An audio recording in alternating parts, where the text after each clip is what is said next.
તો જય શ્રી કૃષ્ણ, પ્રણામ. તો આજે આપણે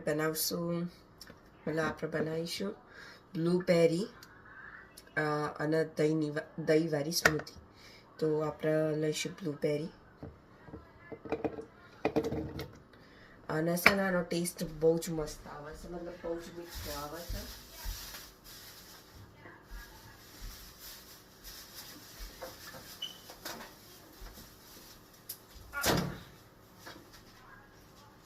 તો આપણે નાખશું કેરું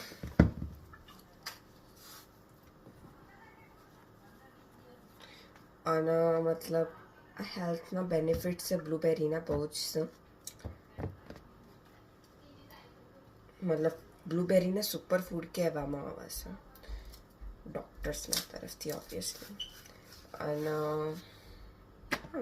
દહીં સારું, અને દૂધ તો પ્લીઝ મિક્સ ના કરતા, જેમ કે ફ્રૂટ સંગાત દૂધ જાય. થોડી બ્લૂબેરી ખાટી હોય તો એના અંદર સિટ્રસ હોય, તો એના હંગાત તમે દૂધ ભેગું કરો ને તો મતલબ દહીં હંગાત દૂધ ખાવા જેવું થાય. એટલે પ્રેમ નહીં નાખીએ.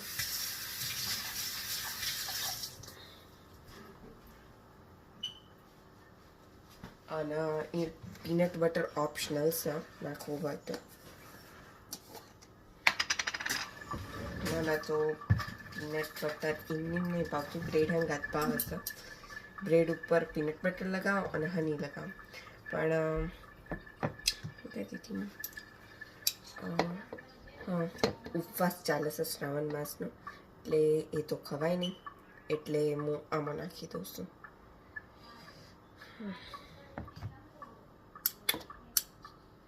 નકર તમે સિંગના દોણાએ નાખી શકો છો, અને ઓપ્શનલ છે, ના નાખવું હોય તો સો ઓકે. પછી આની અંદર તમે ચિયા સીડ્સ નાખી શકો છો, જે હું નાખું છું યુઝ્યુઅલી, પણ મેં પલારા નહીં એટલે મેં નહીં નાખ્યા. પછી આપણે લઈશું દહીં. તો अब हम इसको कर देंगे क्रश. સૌથી મોટી માથાકૂટ અંદર સિંગદાણાની જગ્યાએ આપણા પીનટ બટર નાખ્યા એટલે એ થાય છે કે બધું પીનટ બટર છે ને મતલબ મોટા ભાગનું છે ને હાલ છોટી જાય છે.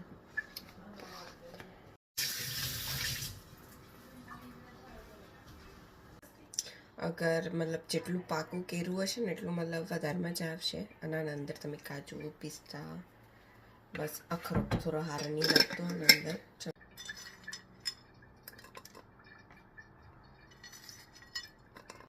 આ તો બની ગઈ મારી સ્મૂધી અને મારી બેનની. હવે આપણે બનાવશું મમ્મીની સ્મૂધી, ગ્રીન સ્મૂધી, મતલબ રેડ બની હે કસ્ટમ કાના અંદર બીટ્સ. તો આના અંદર આપણે નાખશું પાલક. તો આ પાલક આ તો અદરજો ધોઈ લેશે. તો ચીલ અને ફુદીનો લાવીશું બહારથી, નાખી દઈશું એની અંદર. અને કોથમીર, આદુ એ નાખશું. આમલા હોય તો એ હતી સારું. પછી આપણે લીલો લેબરો, મીઠો લેબરો બધું સારું. અને તમે કોથમીર અને આ બધું નાખો એના હંગાત તમે મતલબ પેલા જોમફળી અને બીજા બધા છે ને જોમ્બો, પછી જાસૂદ, એ બધાના પત્તા નાખી શકો છો. કે પછી એનો ઉકાળો બનાવીને પી શકો છો, કે પછી બાફીને પછી જ્યુસ બનાવી શકો છો. મતલબ મારી મમ્મી પીવે છે એટલે મને ખબર છે. પણ બધું સારું આપણા શરીરમાં, એ પીવું જોઈએ.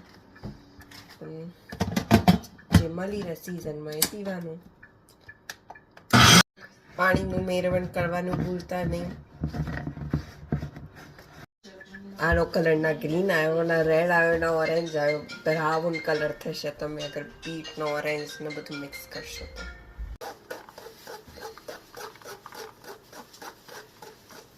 તો તમે આને છીણીને પી શકો છો અને મતલબ ગારા વગેરે પી શકો છો.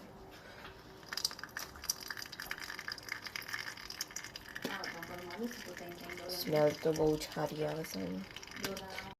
जूस बन के रेडी है. अगर आपको चाहो तो उसमें नींबू डालो, फिर नमक डालो, चाट मसाला डालो, जो भी डालो. मेरी मम्मी नमक के भी नहीं पीती है.